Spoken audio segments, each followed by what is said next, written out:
Telugu digital media network లో political కేటగిరీలో number 1 కేవలం 72 గంటల్లో 1,50,00,000 వ్యూస్ పైగా పాపులర్ టీవీ నెట్వర్క్. షర్మిల గారు ఆవిడ మళ్ళీ కడప నుంచి పోటీ చేస్తున్నారు. ఇప్పుడు కాంగ్రెస్ పార్టీలోకి చేరిన తర్వాత ఆవిడ ఏపీలో మరి ఈసారి నేను రాజశేఖర్ రెడ్డి బిడ్డని కొంగుచాచి అడుగుతున్నాను, నన్ను గెలిపించండి అని చెప్పేసి ఆవిడ అడుగుతున్నారు.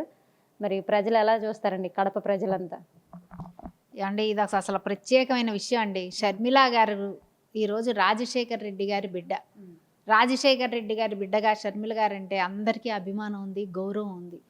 కానీ ఆవిడ చేసిన తప్పుల వలన ఇప్పుడు ఏదైతే ఆ రోజు రాజశేఖర్ రెడ్డి గారి బిడ్డగా జగనన్న వదిలిన బాణంగా నేను మీ ముందుకు వచ్చా, జగన్మోహన్ రెడ్డి గారికి ఓటేయండి, గెలిపించండి, by by Babu, go back బాబు, ఇవన్నీ నినాదాలు ఇచ్చి జగన్మోహన్ రెడ్డి గారికి ఎలక్షన్స్లో క్యాంపెయిన్ చేశారు. వైఎస్ఆర్ కాంగ్రెస్ పార్టీకి అండి క్యాంపెయిన్ చేశారు. ఆ రోజు నిన్ను ప్రజలు రిసీవ్ చేసుకున్నారు. కానీ అదే ఆదరణ ఈరోజు నువ్వు ఉంటుంది అని అనుకోవటం అనేది అవివేకం అండి. మధ్యలో చాలా విషయాలు జరిగినాయి.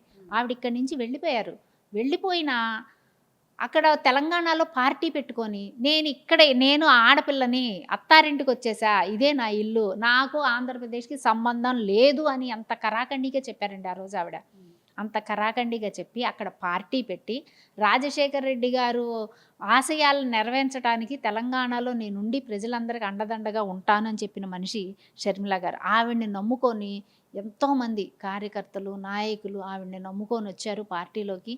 నిజంగానే రాజన్న రాజ్యం తెలంగాణలో వచ్చేస్తుందని భావించి వాళ్ళందరూ కూడా ఆవిడకి సపోర్ట్ చేశారు. కానీ ఆవిడ ఎలక్షన్స్లో పోటీ చేయకోకుండా కాంగ్రెస్లో మెర్జీ చేసేశారు.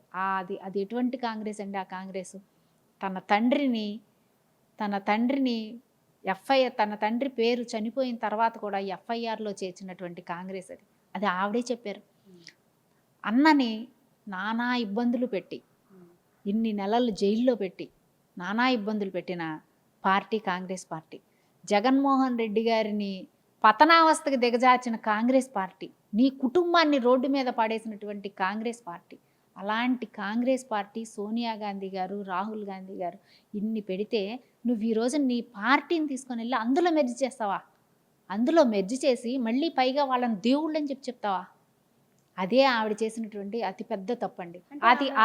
ఇంకొక విషయం కూడా చెప్పారు కదండి, అంటే మీరందరూ అడగొచ్చు నన్ను రాజశేఖర్ రెడ్డి గారి పేరు ఎఫ్ఐఆర్లో చేర్చిన పార్టీలో చేరానని, కానీ నేను సోనియా గాంధీ గారిని కలిశాను, ఇవన్నీ తెలుసుకున్నాను, అంటే వాళ్ళ తప్పేమీ లేదు, అందుకనే నేను పార్టీలోకి వచ్చానని కూడా చెప్పారు కదండి షర్మిల గారు. అదే అండి, అంటే మీ వ్యక్తిగత అవసరాల కోసం మీకేదో సీట్ ఇస్తాను, ఇంకొకటి ఇస్తాను అని చెప్తే అది నమ్మి మీరు కాంగ్రెస్లో మెర్జ్ అయిన తర్వాత ఈ మాటలన్నీ చెప్తున్నారండి. అంతకుముందు దొంగల పార్టీ కాంగ్రెస్ పార్టీ అని చెప్పింది మీరే. మరి రేవంత్ రెడ్డి గారిని కాంగ్రెస్ పార్టీలో ఉన్న గజ దొంగ అని తిట్టింది మీరే. మరి ఆ లోపుకే ఇదంతా అయిపోయిందండి. మరి మీరు ఎందుకు క్వశ్చన్ చేయలేదు ఆ రోజు? కాంగ్రెస్లో చేరేటప్పుడు వాళ్ళని తీసేయమని చెప్పచ్చుగా. ఇప్పుడు నేను పెట్టలేదు అని ఆవిడ చెప్పింది, మీరు వినేశారు, అన్నీ అయిపోయింది, మరి తీసేసేమని చెప్పచ్చు కదండి.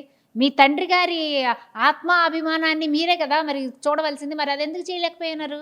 అది చేయకుండా ఇంకా సోనియా గాంధీ గారు మీకు మేలు చేసిందని చెప్తారా? సోనియా గాంధీ గారు మీకు దేవత అని చెప్తారా?